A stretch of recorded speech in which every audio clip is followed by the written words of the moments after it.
Welcome back, everybody, to Culz Interviews. I know it looks quite a bit different than usual. Usually there's like three of us, and today there's at least seven for now. That's because it's two different channels combining, so we figured we'd try to give you a little bit of everything today. So as usual, my name is Keegan from the Culz team. Joining me is Brendan, Matt. I'm Sam. And then our guest today, our host of the Three Beards podcast. And I will let them introduce themselves, even though right now it looks like we have seven beards. We're going alphabetical. That's you, Brian. Oh, really? Yes. You guys go first. Please. All right.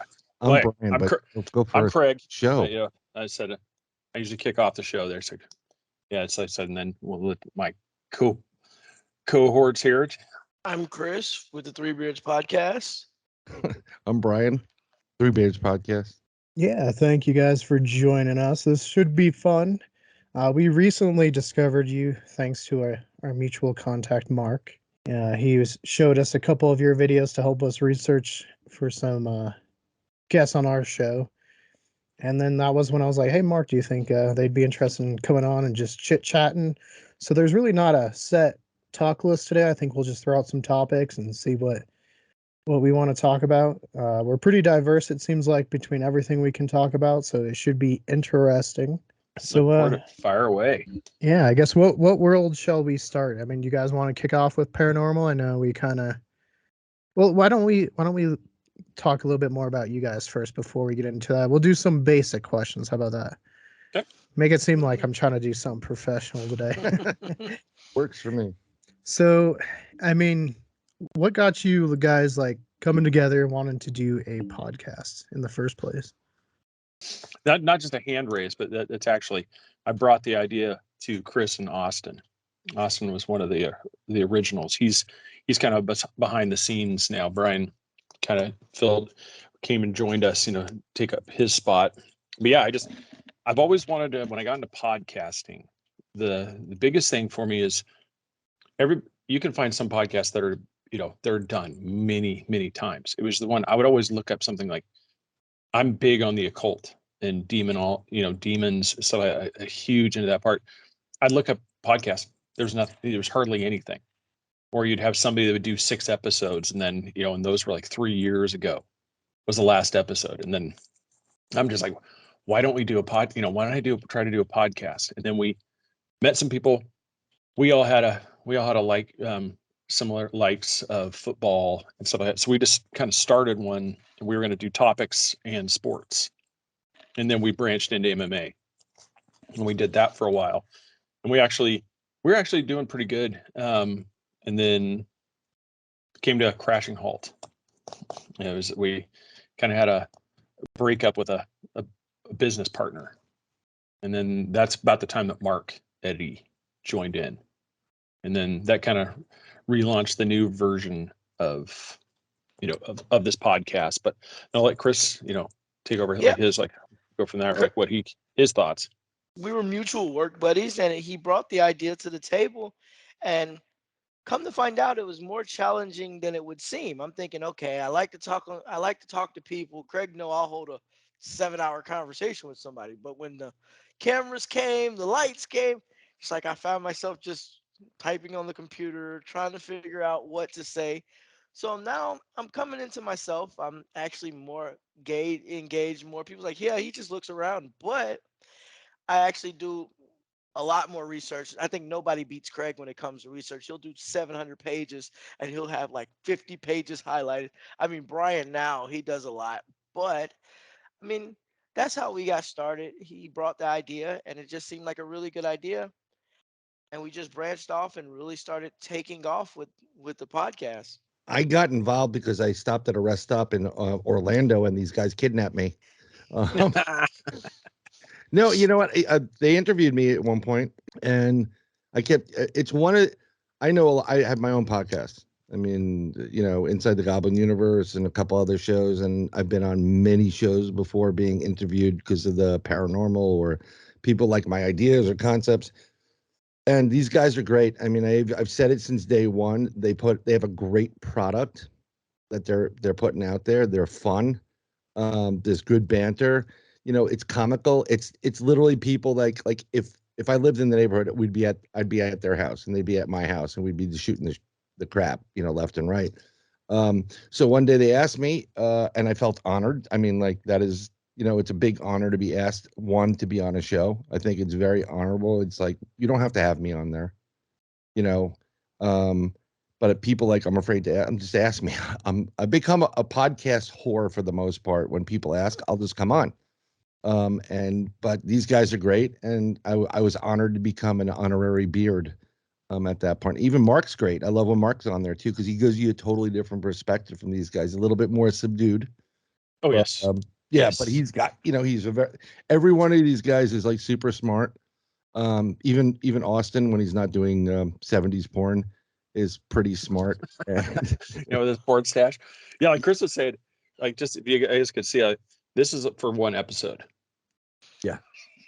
So that's the type of stuff I'm doing for an episode. And so, like I said, when you have it, it's like for the last, I think, 5 or 6 episodes. Yep. You can see the stack. You see his stack? This is mine. Yeah. I mean, so I got research. So when people say, it's just like, I'll do this thing. It's like, I think you guys know this. When it comes to editing, we don't do editing. Everything we do is live. I mean, all the screw ups, everything. I always joke around. It's I do the Bill O'Reilly. I'll joke around. We'll do it live. We'll go live. It just is. Do it now. Yeah, it's crazy. Sometimes you just go through the pages and you're just like, oh my God, I gotta stop. Because I said I'm doing more than we're gonna be able to talk for. So yeah, it's enough bantering about how we came about. Ta-da. Yeah, I mean, like, there we are. Interesting. Like I've done, when I had my, guests on the show, and getting guests is just, it's a nightmare to get guests because you're afraid to ask people. And I learned a long time ago, just ask. All they can say is no, and then you get some people like I wanted Stephen Greer on my show. And then I got like 25 pages of what I'm going to do for Stephen Greer and how much is he going to get paid.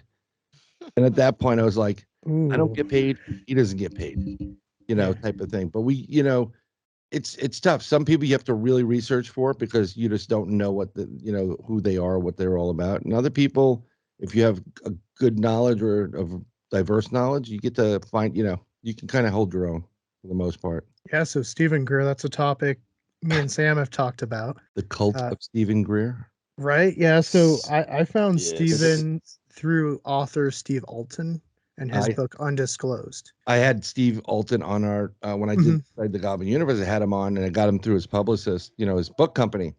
And when he came on, he was like, I really didn't want to. He said it on the show. He's like, I really didn't want to do this. I thought it was just another like, who are these guys? He goes, wow, this was a great show. I can't believe it. I want to come back on. You asked real questions, which is pretty much what I used to get. It's nice when someone does that to you. But how was your experience with Stephen? Steve, I mean, he was good. I've talked to him for a while before our interview. Right. He just happened to be our second one because we had Max Hawthorne 3 or 4 years ago as our first one. And then I was like, well, I've talked to Steve before through like the writing program and stuff. And I don't know, maybe he'd come on. And yeah, we talked about 30, 40 minutes and it was good. Yeah. It wasn't one that I felt. I've had a couple. They haven't gone live yet where I'm like, should I put this out there? I don't know. I feel kind of uncomfortable with some of these topics. I've had those. I'm sure you guys have our original ones. Holy crap. Those things are lost episodes for me. Yeah, they'll be in the DVD box set, right? Yeah, that's what. No, I while you're saying that, I just thought about it because that's one of the things for me too. Is when I do a show, I'll get talking points from the publishers, and and they'll give those to me. I rarely use those because I don't want to be, because everybody's doing the same thing. I don't want to keep asking the same questions. I mean, you've got the ones that obviously you have to ask. What got you into the paranormal? You got these normal questions. But when it comes to it, it's like every single person doesn't want to keep hearing the same thing. So tell me about the time you were driving down the highway and you saw the lights in the sky and all of a sudden the car, and everybody's just like, oh God, it's the same question every show. So you just want to be, so tell me about why you had that open beer in your lap while you're driving down the highway. And they're like, holy crap. That's what I like that's what I like to go for. The surprise questions. Right. Yeah. We've only had one show where we had talking points. And I think I was like, yeah, that's fine, whatever. We started, and then I think that lasted for like 5 minutes, and we just went completely off tangent. Yeah. And I like that. Just it's more honest and it's more Mhm. real. Like you said, we in some of ours, outside of like reading the books, we'll try to listen to podcasts just to try to make it different questions. And there's some where it's like the same interview over and over and over, and it's just like, Yeah. how many times can you listen to it? Well, that's the whole, but it's a different, it's a different group asking the same questions. I mean, I get asked the same questions over and over again. And after a while, it kind of like, okay, can I get a different question? And then it's like, repeat, repeat, repeat. Oh, I heard him talk about that 3 shows ago, or I heard it, but I always try to figure out how to keep it a little bit more fresh personally. But you're never going to get rid of those, like, for all our guests that may not know who you are, Stephen King, can you give us a brief bio? It's like, if people know who they are, they know who they are. The guy doesn't need to start a brief bio, but it's something interesting behind it. It's worth it, Right. But I also think when we as podcasters, we put a different niche or a different spin on the person we're interviewing. I also think that it gives something for everyone. Okay, well, they interviewed this guy and they didn't just ask the same talking points. They threw a little bit of spice to it, like Craig said. Who you got the beer driving through your legs? So tell me about that beer. Was that your second or third one when you seen the lights? So I mean, I really do like the aspect of what we're all doing in this community. We can interview the same person, but we just throw different talking points and different things that we come up with along the way. That's what make every interview unique. Having listened to your, I want to say, what, Sam, was it Catherine's we listened to first? I think it was. So, Yeah. Could have been, yeah. Got that book runner too. Yeah, I have her. Yeah. My room was is good. just stacks of books and movies. It's pretty bad.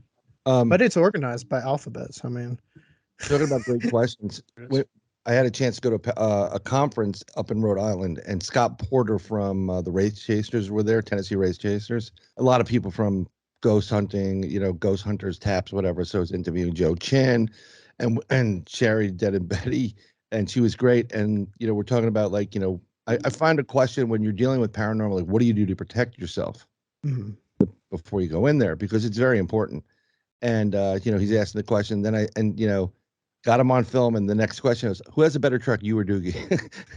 And it threw him off. He's like, what? Oh, he does. He has a better truck. I just, I know how Southern boys are with their trucks. They'd marry him if they could, and it's an important question. So I don't like to give the same questions over. I'll throw you curveballs every once in a while, but not to piss you off. That's fun curveballs, and these guys do it too. Craig and Chris do it all the time. Well, but they're a little one of more the things, yeah, kind of like just bouncing off what he said there. We kind of disagree on that aspect too, because I'm in the camp that unless I invite it in, I don't, I'm not of the believer that it's just going to jump into you. So when these people, like, you're going to have spiritual things they can influence, but when you see these guys that do investigations and all of a sudden they walk around like zombies, like I just was possessed by this evil entity for a little while and now I've snapped out of it. I'm like, the only way that I personally believe that happens is through invitation. When you go use my energy, take these things, do something to invite it in. Because I'm not a believer that you can just be walking down the street and also get smacked by a demon. Next thing you know, you're possessed and drooling all over the place. I think you have to do something for it to happen. Yeah, see, these guys usually will just walk into a place and they'll be like, "Hey, scratch Keegan over there." So that's my they don't have to. You're more the who's not here. provoke side. There's only one person like that, and you usually invite it too, Keegan. I do. I slept like a baby in that haunted house. I was so happy that night. Well, or haunted dorm room, I should say. Haunted dorm rooms are pretty good. Smell of virtual vomit is everywhere. I've been in many dorm rooms, but when you said that, Craig, the problem with that is, and normally that would be a great concept to believe you have to invite it in, but whether you know to yourself or not, if you're having a bad day, that's an invitation. The minute your aura and your body is not responding properly, you may not say, "Hey, come and get me," but there are things that they see around you, and the aura is really the symbol. But if you have a cold, you're having an allergic reaction, you just had an argument with somebody, These are those cracks that all they need. But I think you as a spiritual person has so much, of that behind you. They're not going to bother with that because you're not easy pickings. They want somebody who's, having issues at home or, bad thoughts or doing stupid things. But I've seen it happen. I've seen it happen. And it is the most unusual thing in the planet. It's like, really?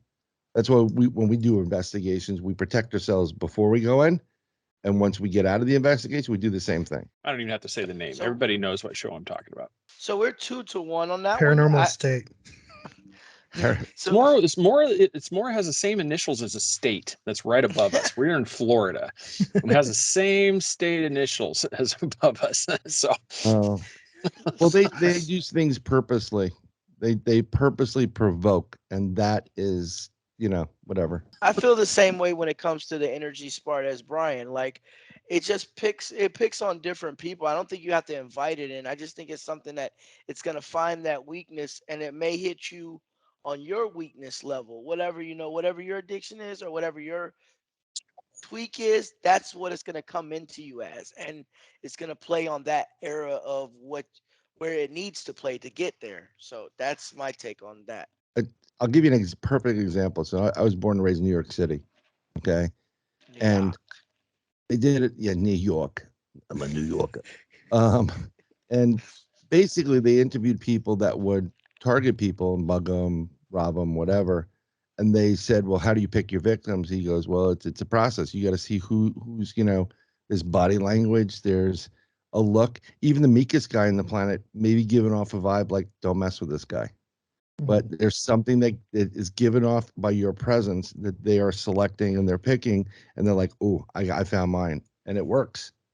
And sometimes it is your look or it's your attitude.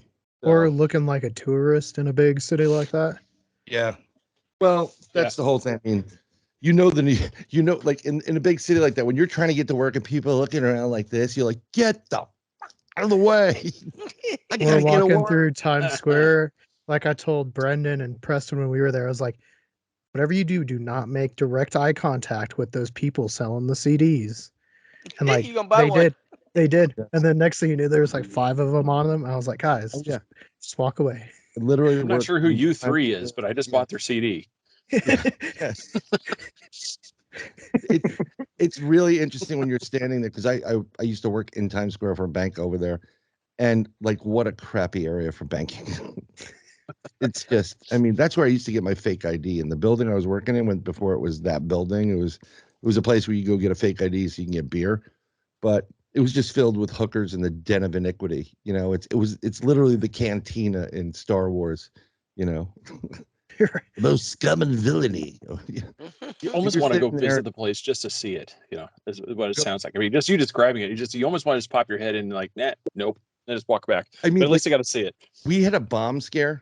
Someone left luggage out there, and they closed off this whole area. And I'm 27 stories up, and we're watching it. Like, you think there's anything in there? I don't think so. I think we're gonna get there's a certain quality about a New Yorker that like they don't care.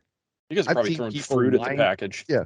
I've seen people lying in a pool of blood with their ear like 20 feet from them going, yeah, I got to get to work. It's just not that, in all honesty, it's not like it doesn't, after a while, it doesn't shock you. Yeah. The only crazy thing I think I've seen while I was in New York was a homeless guy grab and bite into a live rat. Yeah. On the subway. Well, there's some treats that you missed down there then. You should go in summer because the urine is to die for. Yeah, see, we usually go in April. So, I mean, it's the anniversary of our last trip there today, huh, Brendan? I'd be packing heat if you go to New York City at this point. I definitely want to get up there. That's one place I want to see. I had friends from there. I said it's things, but that's just one of those things. I know it's seedy as hell, but man, I would sure love to go to Times Square just to look around and like, yep, this is what they talk about. You want to talk about scary? You don't need to get an exorcism. Times Square is just its whole animal. Yeah. Go see Elmo in the bikini, that type of stuff. Just some weird mashups of things. It's like, yeah. We're paying for the parking because we went to something. My wife came down or whatever, and my kids are there. And who's standing next to us but the naked cowboy? Ah. And There you he's go. like, "Oh, you can go first." I'm like, "Well, you go first. You're wearing nothing. Go ahead."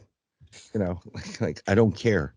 Just get your damn car. And he pulls up in like a $100,000 freaking Beamer, and he makes a lot of money. That's why Oh, he yeah. Oh, I'm tax I'm sure. evasions. Yeah, he's I mean, franchised. if I go to New York, I gotta kind of watch the lingo because I'm born and raised Southern. I'm from South, and there's different lingo that I hear that doesn't work well in New York. Like, "What's up?" That means you want to fight, apparently, in New York. But from the South, that's like, "Hey, what's up, man?" So I might come back with a black eye. So if I'm on a show like this, yeah, We'll I'll be take like, care. "Y'all know what happened? You know what happened to Chris? He got beat up in New York." He made eye contact. Yeah. Yeah. Yo, what's up, man? Oh, he's trying to fight. Oh, no, no, no. I'm from the South. Hey, forgive me, please. Yeah, see, I didn't get a fight there. We almost got in a couple fights in Vegas. Oh, wow. It's very easy to do in Vegas. All we were doing was looking at the nice dancing waters that they kept canceling because of wind. The And Bellagio this, spread yeah, canceled due to high winds. yeah, That's and then not where I thought he was going with dancing. uh, I was No, hoping for the other type of dancing too. I got to be honest with you. hey, you got to collect the trading cards that are on the ground everywhere. Yeah, I was just gonna Oh. say my brother-in-law did that. He was going through there and he was like trying to trade with the guys handing them out. It's like, no, no, no. I already got the girl that's getting from behind. I want the other one where there's like two chicks together. Yeah, I want to Yeah. trade. He's going there trying to trade them like it's a trading card set. I'm just Trading? dying. Yeah, Yeah, Vegas it's is fun an place. interesting It's a beast. fun place. It is literally it's like The Stand, the movie The Stand, you know, Stephen King's movie. It Mhm. is the cesspool of humanity. That's just basically it. Yeah, Brendan and Sam got to witness me because I hate heights, but I always find a way to go in the tallest structure possible. Oh, nice. Brendan has a great video of me Stratosphere. like, yeah, I did Stratosphere and then we did the high roller, the Ferris Oh, wheel. dude, you got some balls, man. I wouldn't Yeah. even touch that thing. I'm like, I see those things. I'm like, okay, seriously, these guys are, half these people probably don't even realize they're at work and they're the ones strapping you in this thing. And I'm like, no, You Yeah. talking about no. the Ferris wheels? No, this is not a Ferris wheel. This is up on Oh, top of the you're tower. talking the top. No, we didn't Yeah, do the those. needle. There's the 550-foot tall Ferris wheel that they have. It's like Oh yeah, no. behind the flamingo. Yeah, no, Oh, this is that roller coaster up on top of the needle. And it's Yeah, like, where it like nope. goes out and then it like spins Yeah. you around too. And No yeah. thanks. oh, I'm already married. I think our Orlando one is slightly taller, but that is a boring ride. Oh my God, the Orlando Eye is extremely boring. Like, I mean, I thought it was gonna be cool, like get on it, and it moves. I'm like, dude, this is boring. You get to a Best, certain height and I'm creating a crease in the seat. I'm just like tense. Yeah. The higher you go, the more tense I get. It's just, yeah, my knees start buckling when I'm on a ladder up on the second story trying to fix a window. And I'm just sitting there. It's like, get me up on those stupid Ferris wheels. I'm like, I'm basically just freaked out. Get me down. Get me down. Brendan, love it. how was I on the Ferris wheel? I have a video of you army crawling across the floor because you wanted a better picture of something. That's awesome. I was like just terrified. It was like when we went to the Sears Tower in Chicago and we just took a day trip there. We flew there and then flew back that day. And I was like, no, we're going out on the glass floor. And that first attempt out there, Brendan and Sam were like fine, but like I'm walking. And as soon as you get to the edge, like you can see the edge of the building and it just like clicks, hey, that's the edge. And I was like, nope, fuck that. So it took a couple times to get in there. You're pushing him like a cat and he just doesn't want to go. Come on. Yeah. Yeah, basically. Yeah, Sam has a picture holding me like back so I couldn't run out of. There's some sketchy Yep. stuff. I've seen these guys because where my office was, it was literally parallel to where the New Year's Eve ball is. Mhm. And that's in the corner of this one-time square. And they were fixing it. So they were putting all these crystals in, the LED lights.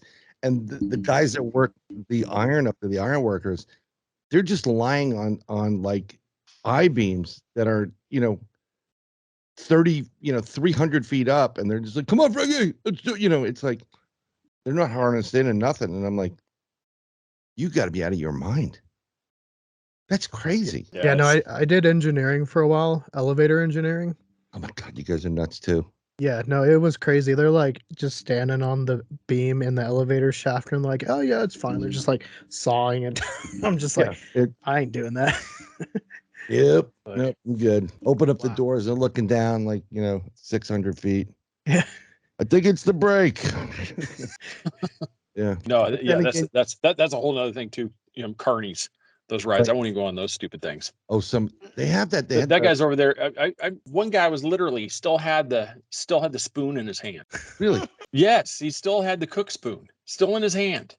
And he's sitting here, Oh. he's sitting here, open the rope. You're like, dude, you still have that black and nasty, spoon in your hand. I mean, you're like, yeah, no, I'm not getting on this. Why is it shaking so much? Yeah. Did you think back to your kids? Like, man, either we were just, we just didn't have any idea, or our parents were trying to get rid of us. That's the only thing I can think back to when I was growing up. There was less lawyers back then. That's what it was. They weren't smart people, less lawyers. They weren't suing anybody.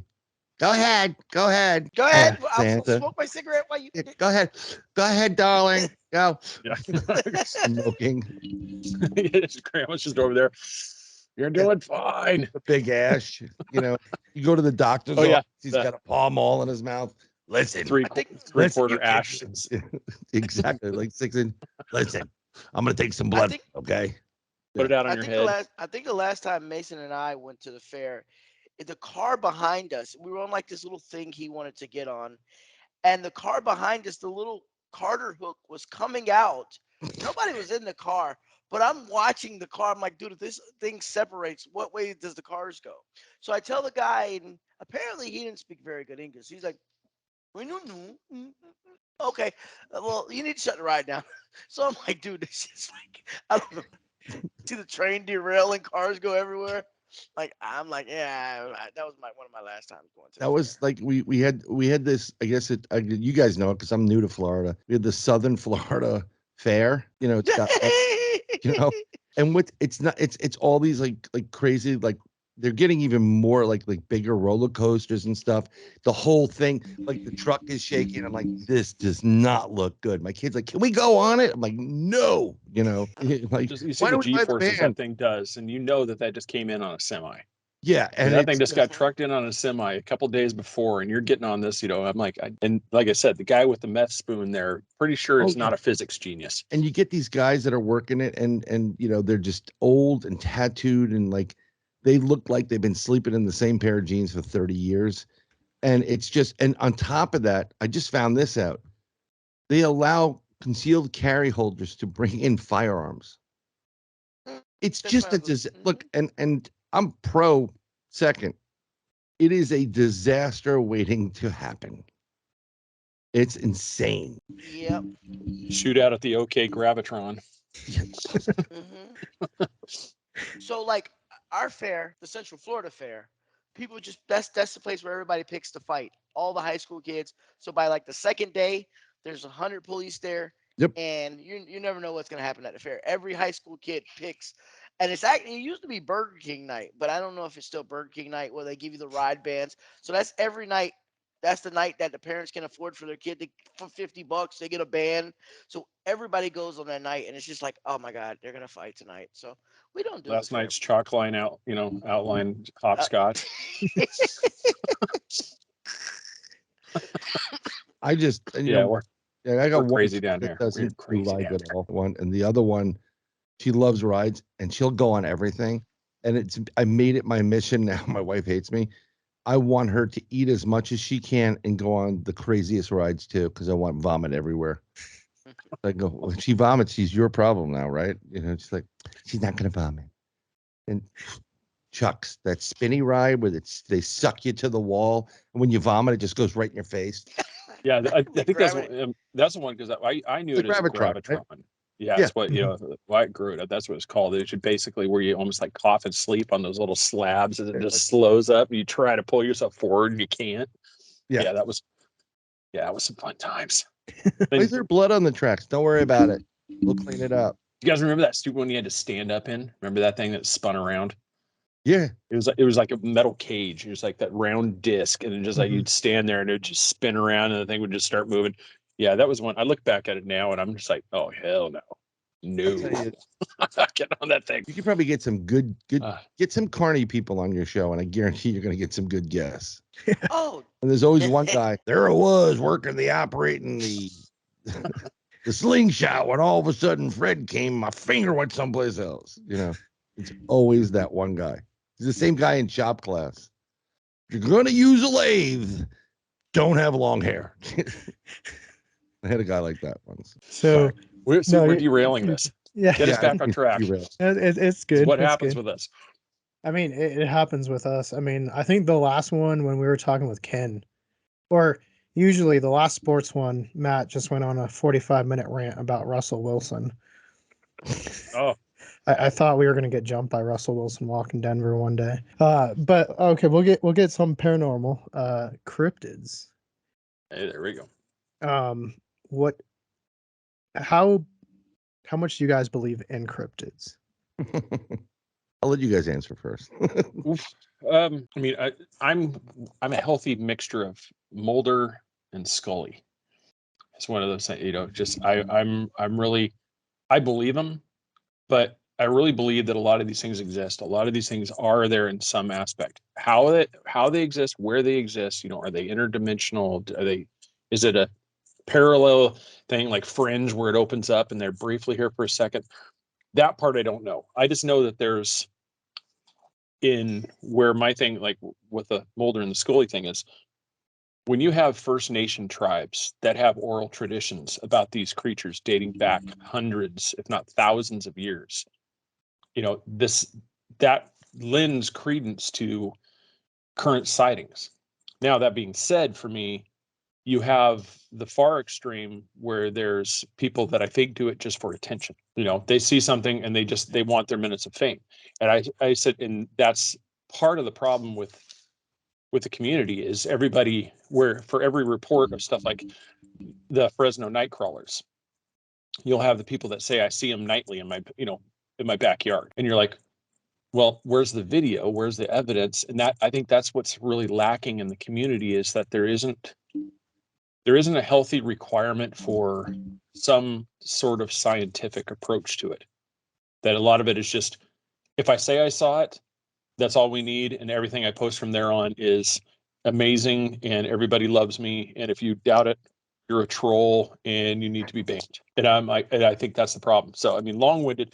Yes, I do believe. How they are, where they are, I don't know. I mean, with modern technology, we should be able to see something. So where are they going? Where are they at?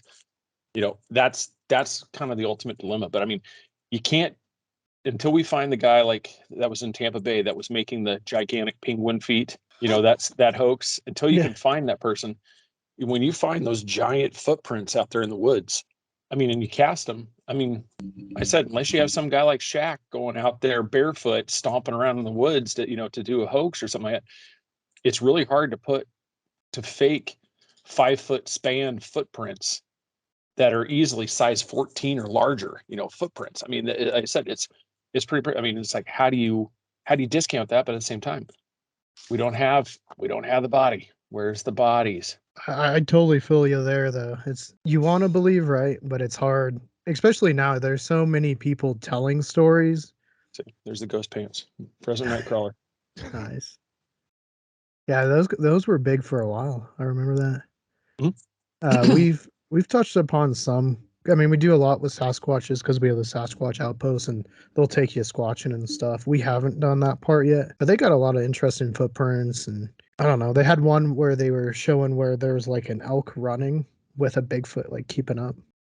Wow. I don't know. And then you have other cryptids that I just don't believe, like the Flatwoods monster. I just don't. Yeah, well, see, that's the thing, like right there where you said, when you see those videos, there's something to that. I go, unless you can, especially if they're run through the scientific process and they can say, okay, this wasn't altered. This isn't something, that somebody added this into this image of an elk. When they're like, no, this is actually authentic footage. Then you have something there. Obviously, that can't be me running along with an elk. I've been elk hunting. That's not possible. Yeah. When that thing tits its head back and goes, trees bounce off those things. They push trees out of the way. So I'm not running, steady pace with an elk. So there's something, that is something to be said. So for me, I would put that off to the side as that is something that is potential evidence and needs further study. And that's where I would put that category. And that's where, like I said, for me, it's like really there's a real big scientific base behind my stuff. If I can't prove it, you get the tingling in your neck. You get that, that shiver. It's like, we might have something here, because you can easily, all the stuff that you can do to disprove it has been thrown out, and you're like, I don't know what this is. That's freaking awesome. That's the cool stuff. So in my case, there's more unknowns than they are knowns. Like I just wonder, like, okay, with all the camera technology, everything we have, I mean, I believe in cryptids like 95%, 100%. I believed in them, but there's more. We have more cameras, we have better technology, we have this, we have all of the above to explain how we could get better pictures of these creatures, how we could, get better evidence, but none of that happens. So, the legends still exist, like the footprints that people cast. I mean, I've never seen a man with a foot that big except Shaq, if he's stomping around in the woods. But that's my theory on that. It's like there's so much that can't be answered versus what we can answer. No, there's somebody stomping around in the woods. They're interdimensional. Why haven't they been seen by trail cams? Or if you do get a trail cam, you can see the deer plain as day. You see the bear walk in front of it. But the cryptid is blurred out, slashed, covered up. Oh, well, that's the cryptid right there. Oh, okay. I think I see what you're talking about. So that's my take on it. Well, it's because Bigfoot is like blurry in real life. No, that's It's not. I know that's what I love that joke. I was just like, Yeah. that's actually what he looks like. Everybody's like, you just got a blurry picture. It's like, no, that's actually what it. That's what it Yeah. looked like. That's fantastic. Being an actual boots on the ground research investigator of cryptids and everything, I've had my own encounters with Bigfoot. I've had my own encounters with, which I didn't want to believe to be true, but a dog man and a couple other things. Trust me when I tell you that I do have a science background. I'm not a scientist, but I did study physics and astronomy, and I went into finance because I could, I'm trying to figure out how to make money at it.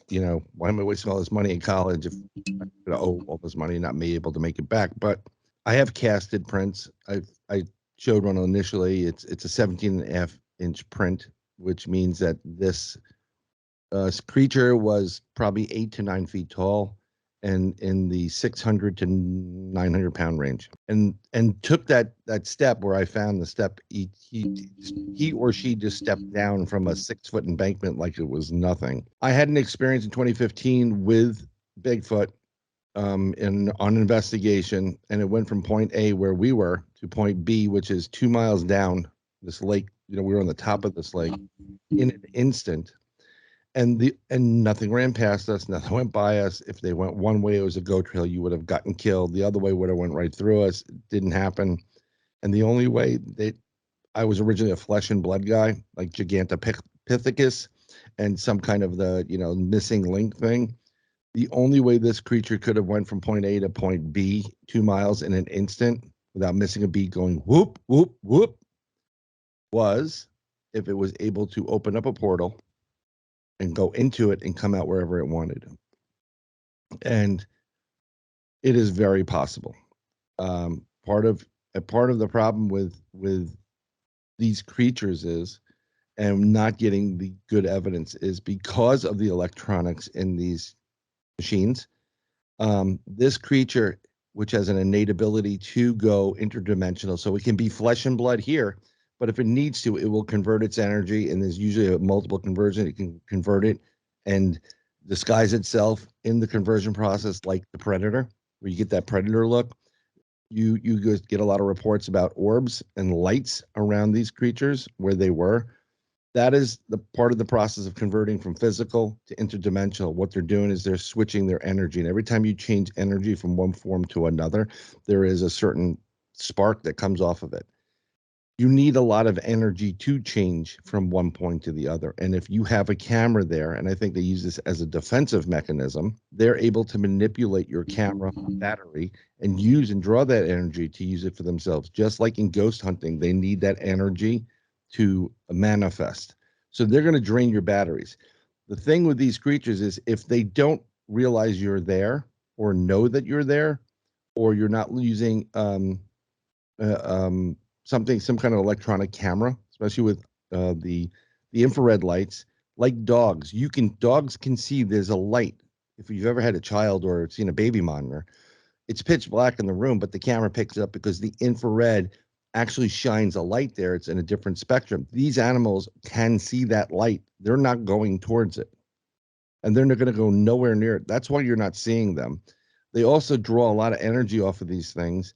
And in the process, that's why you're getting blurry pictures. They're able to manipulate the electromagnetic field in the area for their purpose. That's my 2 cents from my research. Some great evidence.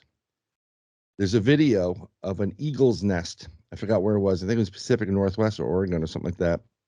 And then the camera, it's pointing down the nest, but you kind of can see down to the ground, which is probably, 30 feet down? Yeah, they nest up pretty high. Yeah. Well, you see what looks like a monkey just flipping around and just doing its thing. And it's clear as day. It's at a distance because that Bigfoot did not realize there's a camera up there videotaping them.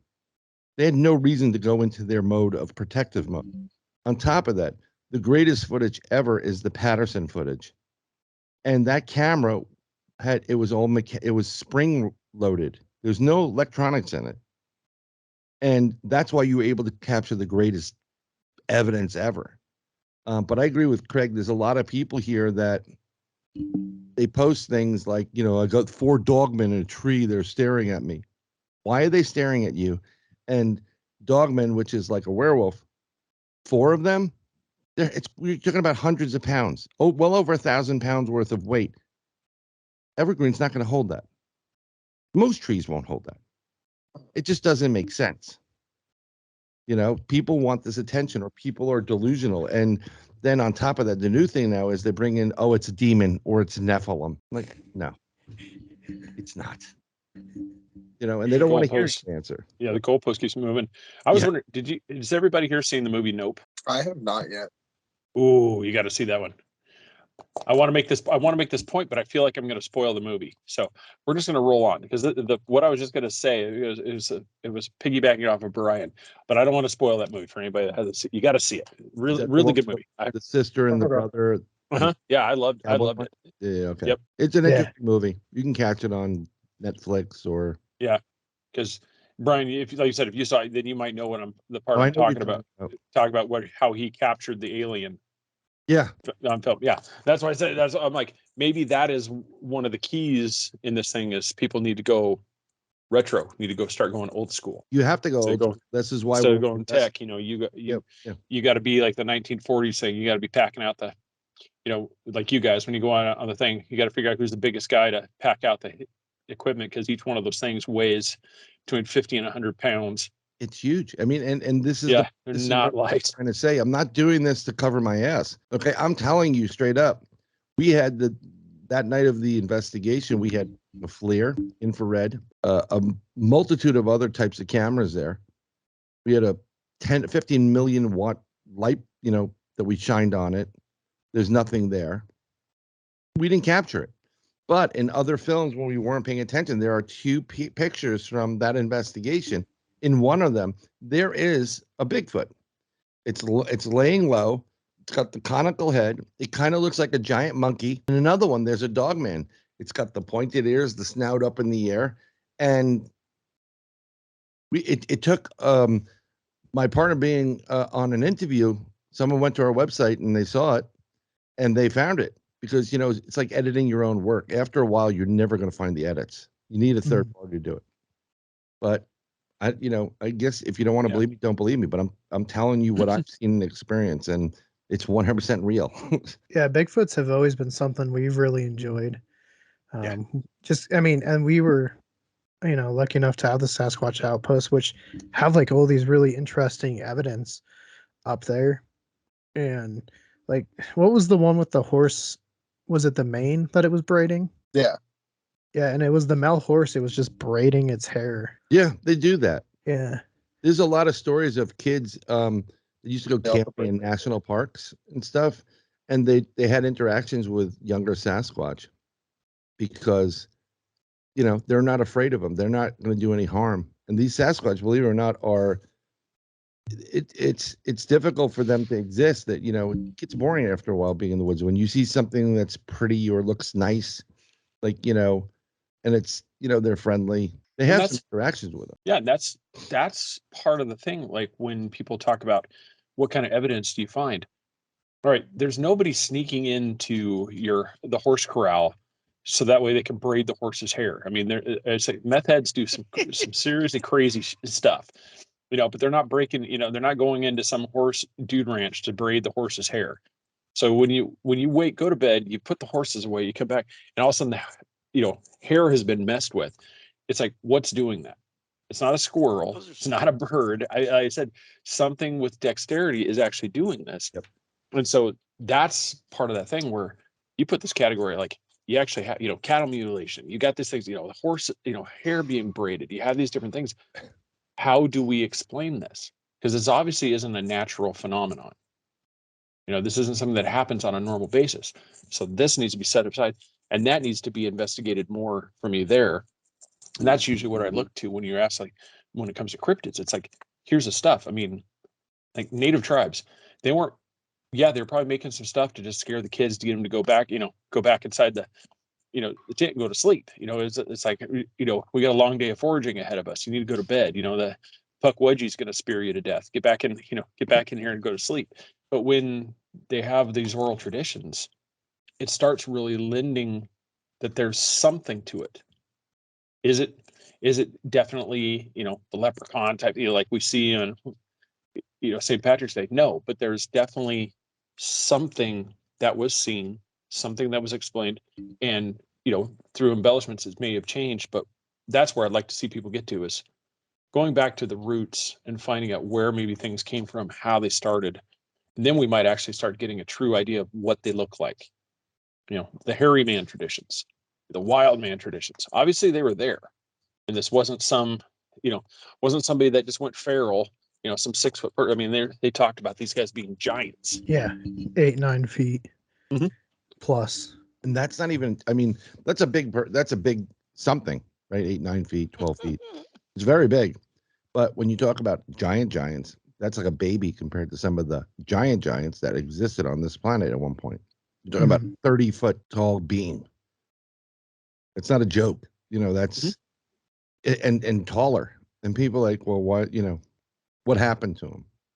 Why are they not here? Besides the Smithsonian taking every piece of evidence. Well, yeah, it's like Paul Bunyan. Where did that story come from? Yeah. Obviously there must have been a giant. I mean, it's just, was the blue, Babe the blue ox, an embellishment, yeah, was there probably a giant blue ox going on? Probably not. No. But it could have been one of those red-haired giants. Could have been somebody actually cutting down trees, and that's how the legend of Paul Bunyan came about. Well, and instead of an ox, it could have been like the longhorn bison that used to roam around North America. Yeah, that would. Yeah, exactly. That definitely could could have been a woolly be. mammoth. Yeah, could have been. It could have been a lot of things. I mean, it's like what somebody that's never seen a buffalo before. What are they going to explain? What are they going to call it? I mean, there's going to be a lot of things that they could do, and that's so. There's a lot of aspects on there. It's like, and that's where I think more people. It's like if we could get back to that. Like, I saw something. Now let's figure out what it was and what it wasn't, and then start doing it. If you can, more people could spend more time like this. I think as a whole, I think the whole movement would be way far to the better than just because everybody, that all being said, if somebody says they experienced something, it's just like anything. You are to give those people the benefit of the doubt. If any of you guys came to me and said, I saw lights in the sky, a beam came down, and I saw an elk just get sucked right up into a craft and it just flew off. That's a fantastic story. It's like, I believe you. Now, if you tell me that every week, I'm like, Keenan, man, I'm gonna need to get something more than just you telling me you've seen a herd of elk disappeared with this, this hungry UFO. I'm like, you're gonna have to, it's like you got to show me the hoof tracks, something where it was. I mean, you're gonna have to start showing some physical evidence, and I think that's part that's lacking right now. Is that accountability side? Well, I think also if people work together better, and I think cryptids are getting better, ghost hunting stuff's getting better. The worst one is the UFO community. Like they are just like at each other's throats like 24/7 it seems like. But yeah, I think if we could work like, I mean, and Sam knows, like we've talked to UFO people and like their stuff's completely different. Yeah, I think just working together, we'd be so much further. There's a lot of people in the UFO community that still follow the MUFON, and I gave up on MUFON decades ago. I probably could have been a state director at one point. I'm not into the politics or the BS that they've been pulling. They are not relevant anymore. It's more of a bureaucracy. I think they've been infiltrated by other individuals. On top of that, the sexism, the racism, the rude behavior. It's just and I'm not saying this for all of them. There's some people I know from MUFON. They're fantastic. But I think of the 100%, there's now maybe a portion of the 1% that's actually trying to find answers, and the rest are trying to do TV shows or make money off of things. On top of that, they have a lot of people they've given credibility to in the UFO community because they wrote a book. There's someone named Ryan. I'm not going to mention the last name. He thinks he's God's gift to the planet because his mommy and daddy gave him money and he can write a book. And it's just it's a collection of stories from third parties. And well, my book's being used in college, and I'm not impressed with that because most college now is like going to high school. So big deal. These people are getting way too much credit. They don't do anything. They're armchair in researchers, investigators. They don't go out into the field, but for some reason they're considered, the best of the best. And it's terrible. It really is. So plus the go ahead. Sorry. The cult of Stephen Greer. If you say anything negative about him, everybody, that is part of the cult and selling roses at the airport for him. I mean, they just jump down on you. And it's like, you know what? I don't care who you believe, but I'm not believing a BS artist. And that's it. For you guys. Yeah, for you guys. I mean, I'd pose this question to you for, like the Lou Elizondo, thing. It's like, you guys who, where are you on the camp of whether or not, he's a disinformation agent or he's truly disclosure? Okay, so I know the name, but refresh me on what he does. He's one. He claims to still have security clearance, even though he's disclosing all these UFO secrets. And that's been one of the biggest things for me. There are all the people that believe him. I'm like, take whether or not you believe Bob Lazar from his stories about S4, he can't go anywhere near a government facility. He can't go. He thinks, but Lou Elizondo is supposedly disclosing the same stuff, but yet he's going to the Pentagon for meetings. He's going on Capitol Hill. I go, if this is that for me, if he was truly a disclosure guy, he wouldn't be allowed in DC. He wouldn't be allowed anywhere near a military facility. Here's the problem with this, and I'm thankful for Lou what he did for our government. He is a disinformation agent. Their concept is to lie and sway you another direction. And for him to come out and say, well, no, I'm telling you the truth and this is the real deal and whatever. So many people jumped on him, like being like, oh, he's the messiah for the UFOs. And I'm like, if you want to believe Lou, I got a bridge outside my house. I'll sell you. Okay. Because it's the same thing with Stephen Greer. Here's a guy who's a doctor, emergency room doctor, and somehow who's nobody, right? But somehow he's briefing presidents of the United States. No, unless you're connected to agencies, you're not briefing the president of the United States, being a doctor, an emergency room doctor out of Boston or whatever it was. BS. Lou is trying his hardest. I don't know why they're doing what they're doing, but the only thing is usually there's two reasons: to distract you from something that's actually really going on, and money. And when you have unidentified, now they have to change the name of an aerial phenomenon. They're UFOs, unidentified flying objects. Not a phenomenon, it's an object. Deal with it. They have to put a new spin on it. There's billions, if not trillions of dollars going into this now. And nobody knows where it's really going because the security clearance gets to the Q level or higher. You're not going to know what's going on with it. You just gave them $1 trillion. Where is it going? And then are they building something that they're going to use on you as a citizen of this country?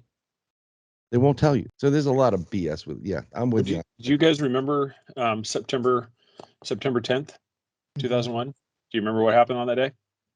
Ed McCaffrey broke his leg. That's a fantastic answer. Matt knows. Rumsfeld. That's a you man. That was a good sidetrack.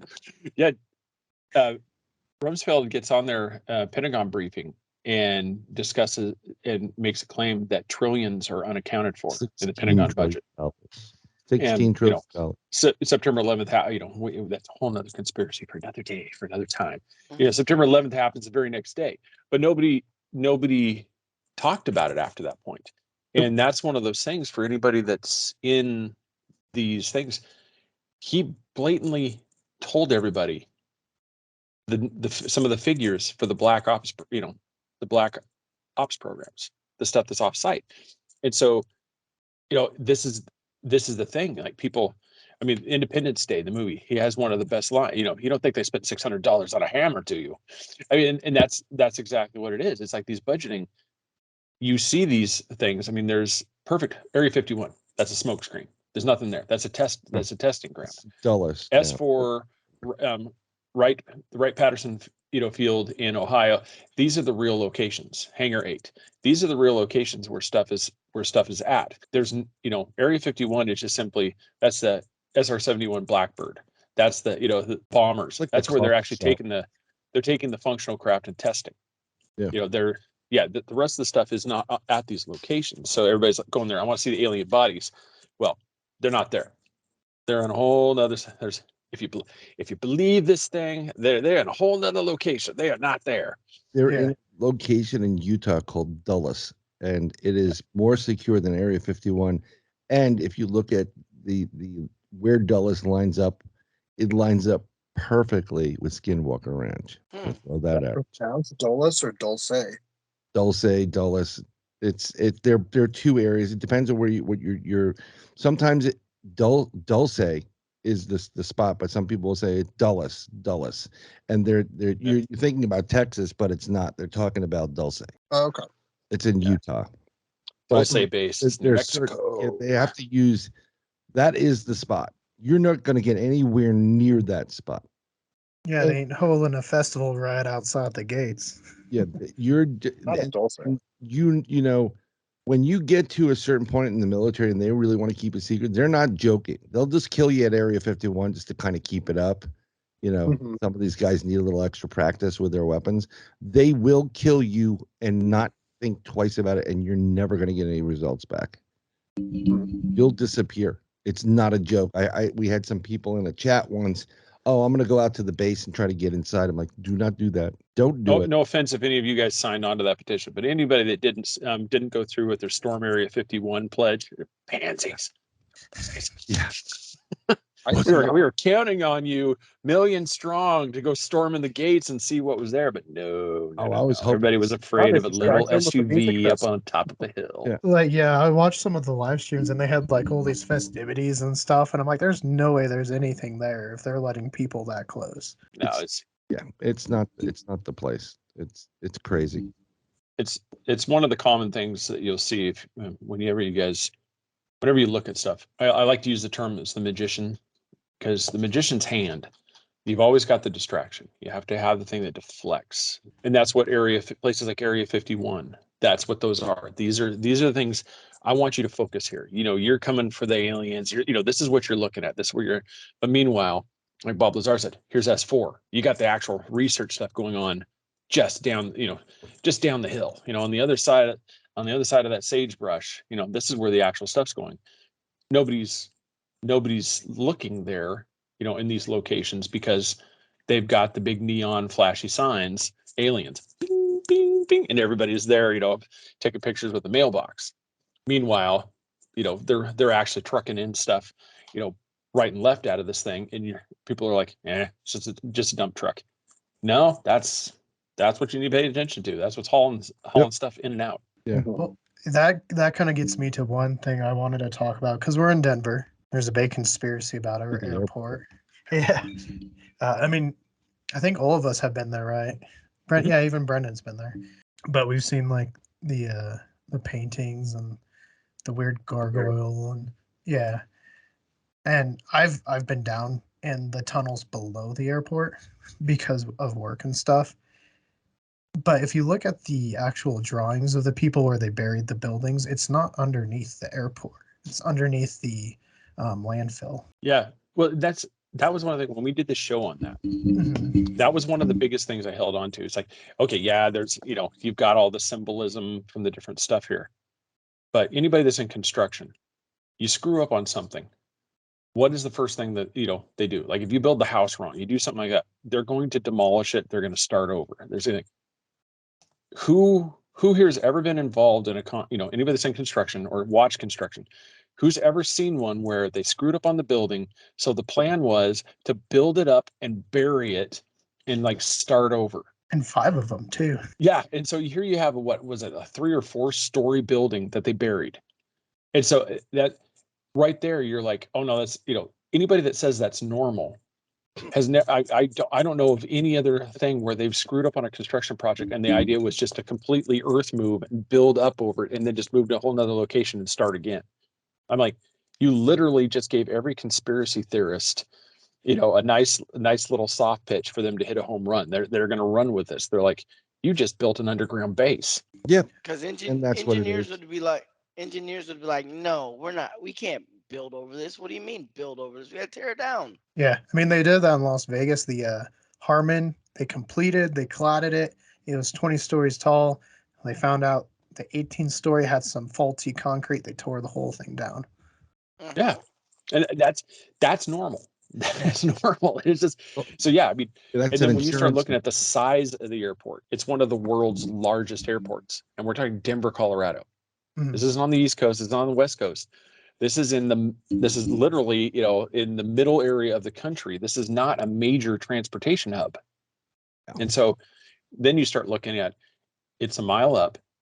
So this is going to be where anybody that's done the research, like nuclear fallout or anything like that, it's going to settle below that line.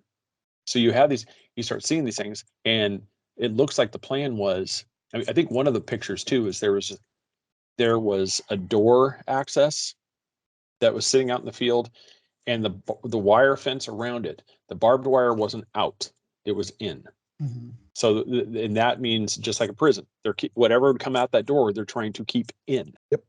And so, yeah, there's a lot of things about that airport when you actually look at it. It's like, most likely, yes, baggage claim, the gargoyle, that's just somebody, that was their idea, their idea of a joke. Well, and I think it's too stuff just to keep people looking at that. And Mhm. like I said, I mean, if you look at all the plans and drawings, it's definitely not right underneath the airport. And so I think that's why there's so much talk about it being right under the airport, because they're like, yeah, totally look there. But at the same time, there was a secret base, and I'm going to butcher the state. I think it was Georgia, Virginia, somewhere like that. It's this beautiful white hotel. And there was this secret like bunker inside of this hotel that no one knew about. Well, it just so happened to get leaked in the early 90s at the same time the airport was approved. It's just weird, the art, Lucifer, Mhm. Anubis, all this stuff that represents death.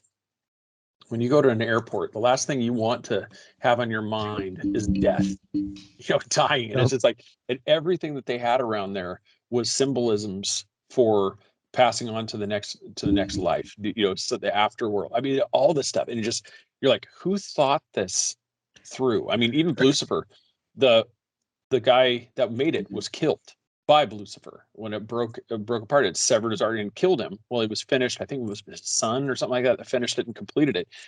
So yeah, I mean, literally, death was involved in the creation of this feature, and I mean, the red veins and the glowing red eyes. I mean, this is not something that puts you at calm or peace when you're getting ready to hop on a plane, especially if you're freaked out by flying. You're like, yeah, the creepy demon horse really just, man, I feel so good about this flight now. Yeah. Yeah, and I think they might have actually covered up the murals. My brother hasn't been back to work lately, but yeah, they were planning on taking those all down. Yeah, what's your guys' thoughts on the oh, come on, it's that it looks like the gold and the silver. Oh, where it might be for like Colorado's gold, but at the same time it's the symbol of a gas. Yeah, and it's that. So they're, I think it's a nod to the mining industry, but it's, there's a lot of stuff, but it's just, I think it's just it's like typical artists. Artists do some weird shit. I mean, if it's okay to swear, I don't. Yeah, you're okay. Yeah, it's they do some weird stuff. I mean, let's just be honest. I mean, Picasso. I mean, they just do some weird stuff, but they're just after a while, it starts to become a pattern, and that's part of the craziness. And then, if you go look through history there's a lot of artists or people trying to pass information off they can't verbally state, but they'll do it in paintings, give you secrets of what's going on. I mean, Michelangelo's done it, Leonardo da Vinci has done it. And I think some of the stuff that's being addressed at Denver is, they're trying to name names and stuff. But the problem is if you can't decipher the code, it looks like purely evil. I mean, there's a lot of Masonic symbolisms there, but it doesn't mean the Masons have anything to do with it. Masons are always up to some shady shit. Yeah, we have a whole running gag about that. It's kind of making fun of Ancient Aliens, where they're always like aliens. So anytime we go buy something that's Masonic, I'm like, Sam or someone, I'm like, what is that? And they're like, it's not Mason. I'm like, but it is Masons. Yes. Yeah. It's we got two Masons below us here, so and why I always say that stuff. I laugh at a lot of this stuff because it's very simple if you're a male. I don't know if it's it's 18 in New Jersey, but it's probably 21 around the rest of the country. You want to find out about Freemasonry, join a lodge. Yeah, they're pretty open. There's one in town. We just went. Yeah, go. Yeah, some really good guys. You're gonna be like, really? This is what it's all about? Yeah. Right. No one's going in there doing this. No, we're not doing this. Yeah, it's not. Maybe if you're lucky, you'll get a pancake breakfast out of it. Yeah. Some good cigars if you're into it. But it's normal people. That's it. Raising a lot of money. But there's in any organization, there's always going to be a group of individuals that bastardize things or take advantage of things. And in Masonry, it's called clandestine lodges, and they're very illegal. And they may use some of the signs or symbolisms, but they're not Masons. And before anybody else goes there, it only goes to 33 degrees. There's no 666 degrees. There's none of that crap. And the answer to the people that are are not Masons or affiliated to any one of the the Mason groups, well, you don't know, you just weren't asked to join them. I'm just laughing and I'm like, oh God. Yeah. Doesn't this sound exactly like the stuff a Mason disinformation artist would say to you? Yes. Just to throw you off the trail. Doesn't this just sound like exactly out of the brochure? This is what you need to tell them. Come to the dark side. That's right. Basically, my thing is I just don't have the time. I don't have the time. Yeah, you do. Yeah, you do. I mean, I mean, I can't say I haven't been. I've got some. Yeah. Depends on what you meet. I mean, you may be able to go once or twice, maybe once every month instead of twice. But let me tell you something. Yeah, we all love our families and stuff, but sometimes it's good just to get that away from your family, and plan some stuff, plan some, family oriented activities. Oh, I know every time. I've got jokes for days. So, kind of going back to the UFOs, because you brought up something where you said MUFON and stuff, where it's like racist and sexist now. Oh, yeah. And this is something I was talking with Sam actually earlier today, where we've read a couple books lately, and I'm like, this is like super racist, like something I think would have been written in the 1900s, and it was like the 90s, and I was like, how did this get made? Because you have individuals in that organization that are racists, card-carrying Klan members. Mm-hmm. It's a fact, and it's I mean, they're trying to. There's certain people that are in there trying to weed this crap out and get rid of it. But it has been so accepted for so long. There's sexist in there. I mean, I know somebody that was on the Star team, and she kept getting harassed. And you shouldn't have to deal with that. I'm not a prude or anything, but it was super disgusting what was going on. There's pedophiles. I'm not saying, again, this is not all of them. There was a guy that was arrested for child pornography. Okay, it's a significant problem. And then on top of that, you getting reports from MUFON selling information to the highest payer, and people selling stuff to MUFON, and the only way to get to it or see it or access it is if you have the money. That's not mutual UFO networks about. That's money UFO network. Sorry. Follow the money trail. Yeah. Sir.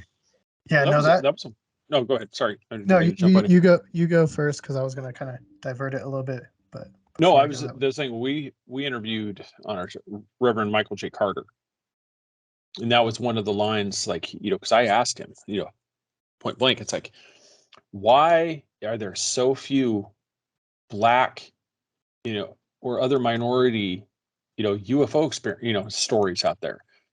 And his line that it stuck with me, and I laugh every time I hear it. It's like, there's starting to be more flies in the buttermilk. Mm-hmm. And he used that line, and it cracked me up.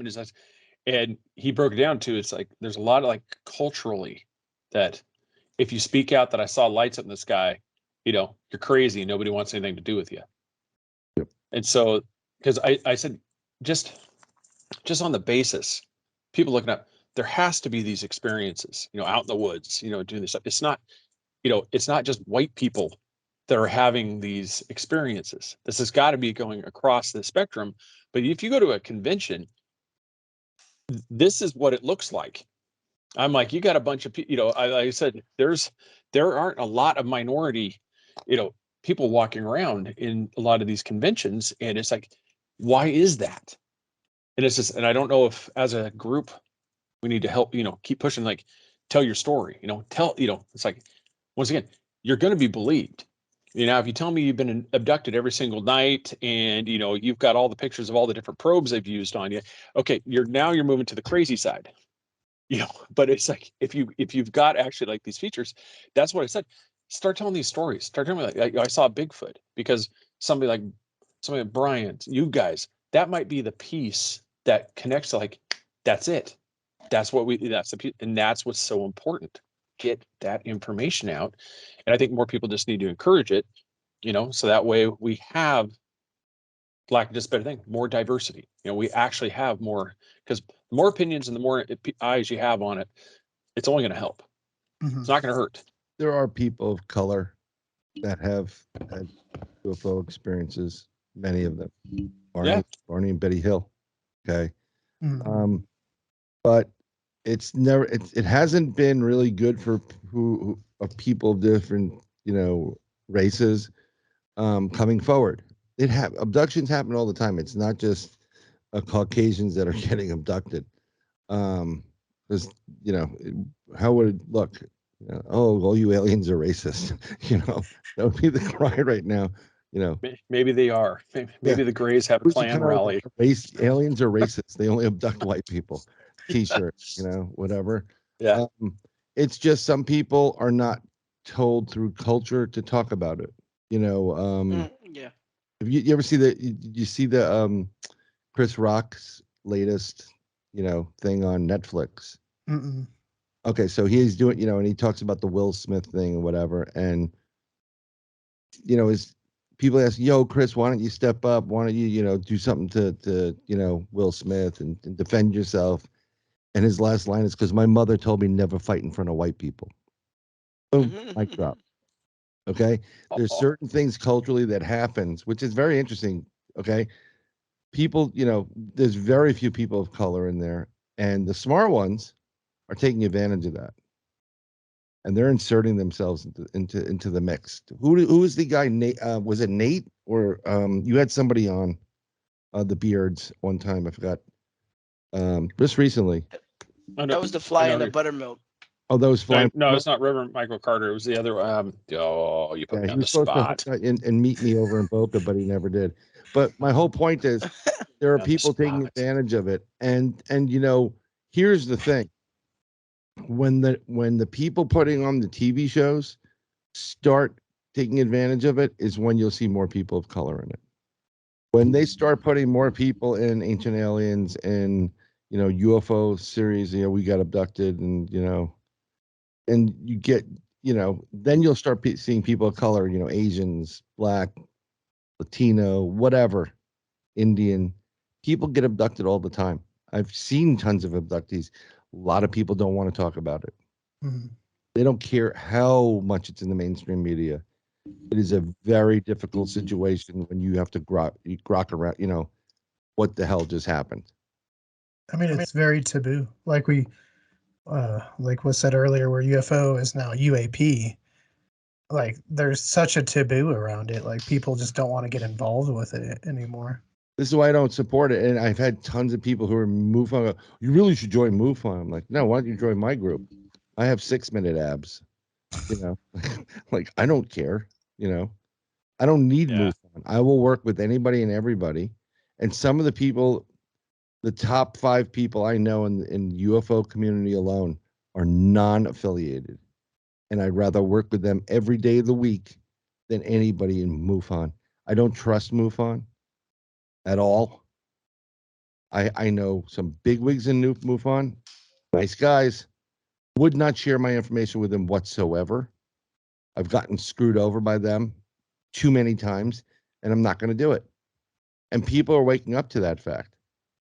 You don't need, there's some really great people there. But all you're doing is, it's a pyramid scheme. Whoever's at the top of MUFON is the one that controls it. And mostly it's going to be a male or, a male figure. And we getting into it, it just gets to a really taboo subject socially. Sorry. No, you're good. We've had some interesting interactions with people in Roswell when we did the festival last year. Yeah. Where they gave us some stories where they left MUFON for similar reasons, and they've like tried to create their own stuff because they're like it just wasn't like good. But kind of going off because you talked about like having a paywall for evidence. There was a documentary that we watched, a trilogy of them that we talked for about 12 hours on. But it's the Sir No Face trilogy. Have you guys seen those? Sir No Face. I know he's the, speaking of who said paranormal state. Oh, that was me. Yeah. Guess where Sir No Face comes from? Who the guy Chad is. Paranormal State Penitentiary. Yeah, no, that I've seen this before. And it's, it's like every damn TV show they hang you on. There's no evidence. Well, and the thing was so like they're like it's mind blowing, and I was like, if that was real, and that's a huge, like, might have to be super drunk to say it was real. It wasn't very mind blowing because it just like peeks out, looks like a doll, goes back behind the wall. Yeah. Yeah. I mean, no possible way that could be staged at all. Yeah. No way. Yeah. There's no motorized apparatus that would ever make it just simply go like this and come back. Well, I talked to the Sydney Harbor people. I was like, were you guys closed this date, or this date? And they're like, no. I was like, I didn't think so. And then I found all these like travel vlogs. I'm like, okay. I mean, I was already kind of suspicious because I was like, man, he's just like, he's throwing all these people under the bus, but he keeps holding up Paranormal State. And I was like, he looks different than when he was like an American Ghost Hunter and stuff, which is an awful movie. There's money to be made in this. It's not a lot, but when you hit, it's going to be a nice payday for you. But there's so many con artists out there. I mean, he's the guy that when they did the Jersey Devil episode, he got the magic video of something that looks like the Jersey Devil. And I will lay money it was already on the damn camera. Mm-hmm. And they put it in there, the FLIR image and whatever. It could be. Yeah. No, I hate to be the killjoy, but we've got just a couple more minutes. The two of us have got to be up bright and early. Yeah, no worries. Sorry for talking. Oh no, keep it going. I'll flog myself later. No, we'll have to do this again. Especially we'll get everyone back on because I know Brennan and Matt have been quite. Brennan, Matt, anything you guys want to talk about, or Chris, or Sam? Satan. No, I just enjoyed listening. I know we were at DIA recently, and they kind of have ran with the joke. While right now they're remodeling, they have signs everywhere saying we're building future tunnels underground, or we're keeping it going. So I think the airport's well aware of all the hype that they're getting. So it's funny that they're rolling with it with the remodel. But yeah, they did get rid of a lot of the murals. A lot of the Southwest and United took over like the entire airport now. That's all you see now is either Southwest or United, and they have everything, every bit of advertisement now. So we're losing some of that uniqueness that we had with that. It's kind of cool though, but then you wonder what they're hiding. Yeah, that's exactly it. The white zone is for Satan worshiping only. Sorry. We always wonder that, back to the old saying, like I forget who says it, but they always say what they're actually really trying to hide is actually right in front of your face, and you just overlook it all the time. Yep.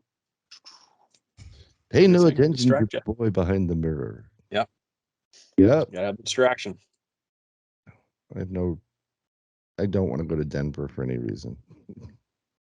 Actually, there's a place in Denver you can pick out your own steak and then have it cooked. Well, whatever, but it's always food related. Probably the Buckhorn. The Buckhorn Exchange is a unique restaurant we're well known for. They have like all types of exotic animals. You can get snake, alligator, ostrich. You name the animal, they have the meat, and you can get it cooked how you want there. Yeah, I mean, there's a place where you literally pick out, like, you can measure how thick you want the cut, and then they cut it for you right there, and then you go and grill it yourself or something. They have this accoutrement. Yeah, that's good. Food is always good. You have any human? You have any human meat? Oh, yes, we do. That's a new thing. Yeah, that's in the lower levels. Yeah, like the reptilians. I mean, you go up to CU, they got the Cannibal Cafe. Yeah, It's true. I mean, it's more about the cannibal up there, but it's all pork. So I mean, who knows? that's what they tell you. So they told me that the reason why I went to Hawaii, and 3 people told me the same thing. The reason why spam is so big in Hawaii is because it's the closest thing to human flesh in taste. And, you know, Hawaiians were cannibals at one point. I'm like, okay. Like, I won't be eating spam ever again in my life. I'm good now. I've never heard that before. That's a new one for me. 3 native Hawaiians said it. Yeah, I've just heard it because it's it's preserved and it doesn't go bad, and so it makes it really especially with all lack of refrigeration for a lot of people. It's just you can leave it on the shelf in a can. Yeah, no, I'm good. And You fry you some spam in a frying pan. That's some good eating, boy. Loco Moco, it's a pretty good dish. I don't know about that, but Brendan, what about you? I don't know a whole lot about the subjects that we've talked about. I mean, I know they're vague and top things about them, so I just haven't really been. I've been more learning than participating because I don't want to talk about stuff I don't have facts about. Oh, I understand that. I hear you. Yes, that's a. Sam, what about Pick you? for the Stanley Cup this year. I mean, Avalanche. I'm not engaged, but I'm just kind of recovering from a sickness, and so I just haven't wanted to talk much.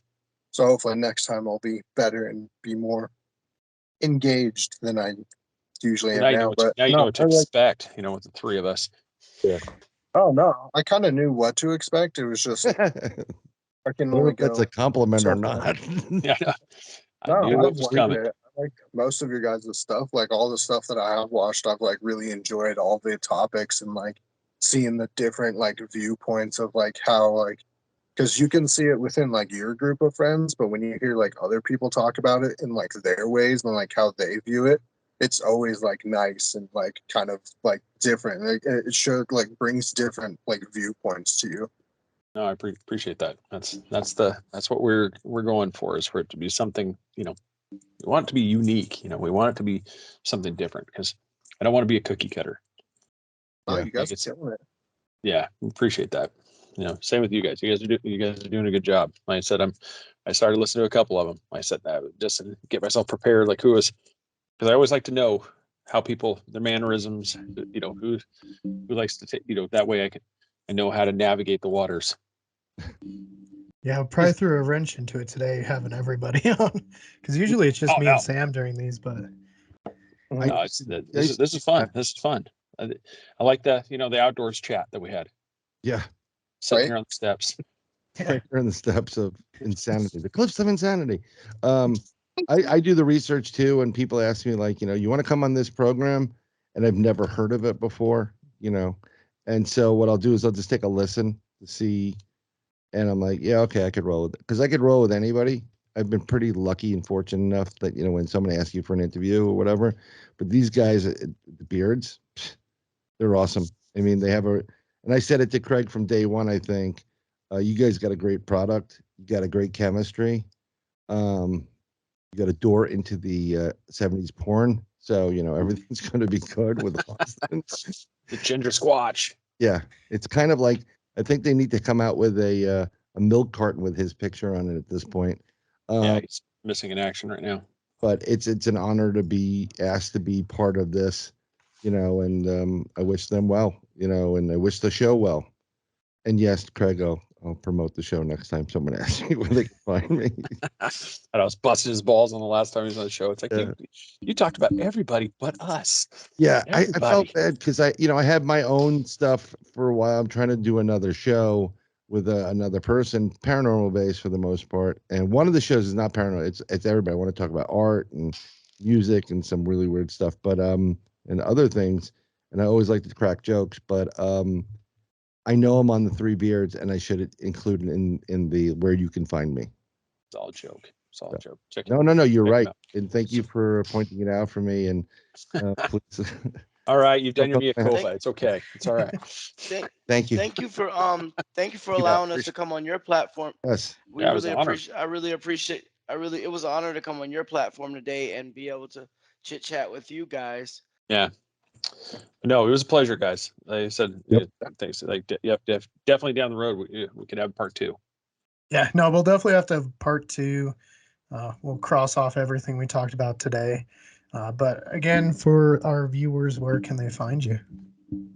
YouTube, YouTube, Facebook is where we watch it live. Every Wednesday at 8 o'clock. But you can social media across the board. I mean, you type in our SEO. We've actually done a pretty good job of it. If you type in Three Beards Podcast, it just throws up all over the screen. You're just going to see our stuff. I mean, we don't get filtered in, so it's pretty easy. Three Beards Podcast, and we're all podcast platforms. Just like I said, YouTube channel, Facebook. You can follow us there, but we're also, I said, Twitter, Instagram, Snapchat. I think we're on there too, and also TikTok.